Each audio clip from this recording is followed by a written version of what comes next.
Hello everyone, welcome back to First Friday Fives here on Go Big Poor or Go Home, where recoil is required. Why? Because we're the house of the rising gun. I'm your host Sean, and I apologize that we are not only late this month, but have missed several months altogether. Being late this month is mainly due to the fact that I've got a nasty cold, which you can probably hear in my voice. Life has been keeping us on our toes, though, for the last few months. Well, this month we're looking at 5 cartridges that decided to up the power in the 45 ACP cartridge, and I mean beyond the obligatory plus P level. These cartridges all recognize that the cartridge designed in 1905 was designed as well as tolerances of the day would allow, but now time has improved those tolerances. I'm going to be running this list chronologically as I felt that was the best way to do it. So without further ado, here are 5 variations of the 45 ACP that tried to outdo it. Number 5. The 45 Remington Thompson. Well, here's a surprise, a long-forgotten cartridge that you've probably never heard of. Bet you weren't expecting that one, Calculon! Believe it or not, this long-forgotten round is from all the way back in 1923 when Auto Ordnance teamed up with Remington Arms to produce a special, more powerful round. The idea was for the 1923 variant of the Thompson submachine gun to be made with a longer barrel and to shoot a more powerful round to extend the range of the weapon. The idea was pretty simple. They lengthened the 45 ACP case from .898 inches to 1 inch. With the longer barrel they added, the cartridge would shoot a 250 grain bullet at 1,450 feet per second. Pretty darn hot, and it certainly would have made a nice 45 pistol round with that extra power. But since most of us are hearing about this cartridge right now, except for Ian at Forgotten Weapons because Gun Jesus knows all, you can probably guess that this didn't work out too well. Now to those of us big bore bros who love us some big power, this sounds great. I mean, seriously, gimme on this.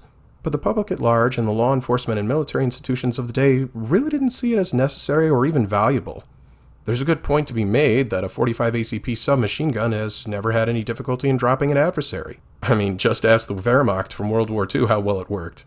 And so, with no interest whatsoever, the cartridge disappeared faster than Kamala Harris after a public speaking event. Number 4. The 45 Winchester Magnum. The first real successful 45 ACP Big Brother cartridge. And I'll spoil it for you now, it's also the most powerful of the bunch. To discuss where this bad mother lover came from, we have to go back to just after World War II. The North American Arms Corporation was developing a new pistol for the Canadian Army called the Brigadier. Notice just how much it resembles an FN high power? No stealing other people's ideas here. They produced a longer, more powerful version of the 45 ACP, very much like the 45 Remington Thompson, and called it the 45 NACO. Canada said, "Sorry, we're not adopting it, eh?" And the 45 NACO was scrapped as the potential buyers went off to play hockey. But in the 1970s, Winchester decided they wanted to get involved with a semi-auto 45 round that could outstep the 45 ACP. They started with the 45 NACO round as the company was defunct and made some minor changes. For all intents and purposes, it's the same round. By 1977, the design was finished, and it was unleashed on the world in 1979. While it may look like a longer 45 ACP, it actually was designed from the ground up with a thicker web and thicker case walls. The cartridge is also substantially longer at 1.198 inches, which is 3/10 of an inch longer than the 45 ACP. And that extra case capacity and stronger case definitely makes a difference. SAMI specs show the maximum chamber pressure at 41,500 psi and performance with a 230 grain bullet at 1,380 feet per second and a 260 grain bullet at 1,200 feet per second. And hand loaders and specialty manufacturers have loaded it hotter than that, with the 230 grain going from 1,450 feet per second to 1,600 feet per second. That is one fast 45 bullet. This cartridge had potential for a certain crowd. Handgun hunters and silhouette competitors mostly saw the value of the extra oomph. The problem was the platform. Let's face it, you're not going to be able to fit this cartridge in a standard 1911. The Wilde Survivor, LAR Grizzly, Thompson Center single-shot pistols, the AMT Automag 4, and a few revolvers have been chambered in it. But it has never caught on, as long-action semi-autos tend to be big and cumbersome, not to mention expensive, and the rimless case doesn't exactly lend itself readily to revolvers. So, while it is the most powerful, this is also one of the toughest rounds on this list to chamber in a handgun. Number 3. The 451 Detonics Magnum. This is a little-known and long-forgotten round, but it was an earnest attempt to push the 45 ACP to greater performance without having to increase the size of the gun. In 1982, Detonics decided they were going to find a sweet spot between the 45 ACP and the 45 Win Mag. They cut down the 45 Win Mag brass to .942 inches and started increasing power of the 45 ACP. The result was the 451 Detonics Magnum. Now, this was a cartridge that did bring the extra power, even if it wasn't as hot as the 45 Win Mag. The folks at Detonics recognized that the 45 Win Mag was not very controllable for the purpose of self-defense, as its intense recoil made follow-up shots nigh impossible. But they did increase the performance of the 45 ACP's 185 grain bullet at 995 feet per second to 1,350 feet per second, and the 200 grain bullet from 900 feet per second to 1,290 feet per second. That's some hot sauce you got in that case. While the average loadings were 50 to 100 feet per second slower than the max speeds I mentioned, there was no question that the 451 Detonics Magnum was bringing the power. However, this wasn't enough to make it a hit. With all new cartridges, consumers know they may be a flash in the pan. Concerns around options for firearms and higher costs for ammunition are always front of mind. Detonics was the only company chambering the round at the time, and finding ammunition wasn't what I would call easy. So when Detonics went bankrupt in 1987 and the rebuilt Detonics disappeared in the early 90s, the 45 Detonics Magnum sadly went with it. Number 2. The 45 Super and the 450 Short Magnum cartridge. Up until this point, ammunition manufacturers believed that the only way to up the power of the 45 ACP was to lengthen the cartridge itself, and we can all see how that turned out. In 1987, Dean Grinnell decided to explore pushing the limits of a 45 ACP length case. As the 451 Detonics brass was chopped down from a 45 Win Mag case, the 45 Super began as chopped down 451 Detonics Magnum cases. But not everything was going smoothly. Dean ran into some technical difficulties that challenged him, and he reached out to a fellow gunwriter for some help. And that fellow gunwriter sent some cases in Dean's 1911 to gunsmith Ace Inman. Ace sufficiently modified Dean's 1911 to be stout and reliable. He also improved the brass Dean sent him and continued the load development. The result was the 45 Super.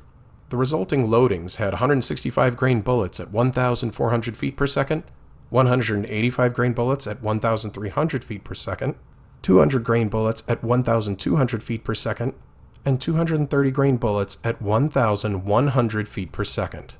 This mimicked the performance of the 451 Detonics Magnum, but without the pesky long case that could affect the actual reliability or make you lengthen the action of the gun altogether. The chamber pressure ceiling had been raised from the 45 ACP's 2100 psi to 28,000 psi. This meant that the case for the 45 Super had a thicker web and thicker walls. This made sure the case didn't catastrophically give up the ghost on you. But if you've heard us talk about the 45 Super before, you will be aware of what happened next. Ace Inman and his son Gary had started selling 45 Super conversions and trademarked the 45 Super name. To make a long story short, no one wanted to pay royalties for the name, so the 45 Super never became mainstream. But the trademark issue led to an interesting development. After the trademark debacle, Triton Cartridge Company ceased manufacturing 45 Super ammo. They were then approached by a distributor who had a bit of a problem. The distributor had several Springfield Armory 1911 set up for the 45 Super from the factory, but couldn't get any 45 Super ammunition anywhere. They asked Triton if they could make a cartridge with a different name so they could avoid the trademark issue. One of the Triton employees said, "Yeah, we can call it the Suck My..." Not kidding, that really happened. After everyone had a laugh, Triton founder Fernando Coelho said, "How about the SMC?" Since the folks at STI, now Staccato, had a 1911 called the 450, which was built to handle 45 Super right out of the gate, Triton went with the name 450 SMC, and was producing the ammunition around 2001. They also changed the meaning of SMC to Short Magnum cartridge to be more politically correct. The 450 SMC moved to a small rifle primer to strengthen the case head and reduce primer flow. The chamber pressure was also increased to 32,000 psi. The results were an increase in velocity over the 45 Super between 35 and 100 feet per second. Not a huge boost, but a nice bump in power. In 2004, Double Tap took over producing the round as Triton had closed their doors. And like the 45 Super, the 450 SMC is still on the market today if you're interested in shooting either round. Number 1. Drum roll, please. The 460 Roland. At last we come to the 460 Roland. In 1997, Johnny Ray Roland had the idea of being able to get true 44 Magnum power out of a standard-sized semi-auto. Now, sure, the Automag 180, the Wildy Survivor, the LAR Grizzly, the AMT Automag 4, and the Desert Eagle could all do this, but to call any of them a standard-sized semi-auto would be like calling Michael Moore petite. That meant Johnny had to come up with a better idea. He saw what you could do with a 45 Super and wondered how far he could push that idea. Turns out with some help from Starline Brass and Clark Custom Guns, he could push the chamber pressure of a 45 ACP sized cartridge past the 45 Super's 28,000 psi, past the 450 SMC's 32,000 psi, and all the way to 40,000 psi. That meant a lot of factors had to be accounted for. Starline had to really strengthen the brass through thickness of the walls, different alloys, and heat treating. Unlike the 451 Detonics Magnum, which had an overall cartridge length that was longer than the 45 ACP, the overall cartridge length of the 460 Roland was identical to the 45 ACP. But to ensure people did not shoot this cartridge out of a gun that was unconverted and therefore unsafe to shoot the 460 Roland in, they did lengthen the case to .957 inches. Now it was up to Clark Custom Guns to figure out a major issue that always comes up with any semi-auto pistol design: lock time. When a semi-auto pistol fires, it is very important for the chamber to stay locked until the projectile exits the barrel. This ensures that when the chamber unlocks and the bare brass walls of the empty cartridge are exposed, the pressure has been greatly reduced from the end of the barrel. If the barrel unlocks before the bullet exits the barrel, the thin brass walls will no longer be supported by the steel of the gun's chamber. The result is a catastrophic rupturing of the brass casing. This means potential damage to the firearm and potential injury or even death to the shooter. That will ruin anyone's day in a massive hurry. Since the 460 Roland was conceived of for converting standard 45 ACP pistols, you couldn't design it from the ground up to solve this problem. Clark Custom Guns added a heavy-duty recoil spring and added a big compensator. A compensator will utilize baffles to divert gas from the combustion of the powder after the bullet exits the barrel. Reducing recoil slows the slide down on a recoil-operated pistol, thus solving the problem. The stronger spring starts the lock-up slowdown process, and the compensator, using its gas baffles, keeps it from gaining excessive speed. Pretty cool, huh? Now the real question, how does this cartridge perform? In a word, strong! You can make 185 grain bullets scream at up to 1,575 feet per second. 230 grain bullets nip at the 45 Win Mag at 1,350 feet per second, and even push 255 grain bullets to 1,300 feet per second. You may not be able to get the top-end 44 Magnum loads, but you are in the 44 Magnum range. And 460Roland.com recently released a 290 grain bullet going 1,016 feet per second if you want a heavier bullet. I bet you weren't expecting power like this. Nobody expects the Spanish Inquisition! Now, no cartridge is without drawbacks, and for some, the conversion angle is a deal breaker. However, Wilson Combat chambers a gun in it from the factory. But with the exception of the long slide Kimber conversion 460Roland.com sells, everything needs a compensator. So for some, that's not workable. And speaking from experience, you will need to do a little bit of testing to find the right tuning for your firearm. But to me, it's all worth it. You're going to be a tad behind the 45 Win Mag without having to have a larger firearm or the massive uncontrollable recoil. And that is a pretty big win. So let's recap the list before we go. Number 5, the 45 Remington Thompson. Not bad, but no support to keep it around. Number 4, the 45 Winchester Magnum. Big power and an even bigger gun. Number 3, the 451 Detonics Magnum. A good start, but lacking support.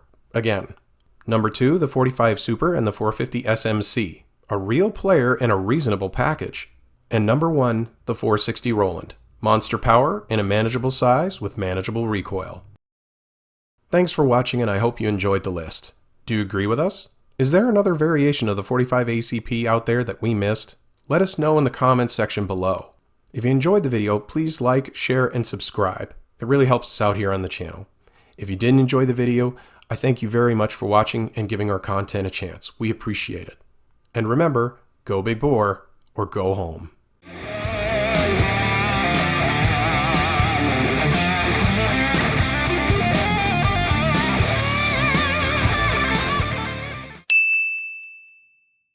But if you've heard us talk about the 45 Super, no one wanted to pay the royalties for the name, so the 45 Super, I did it again.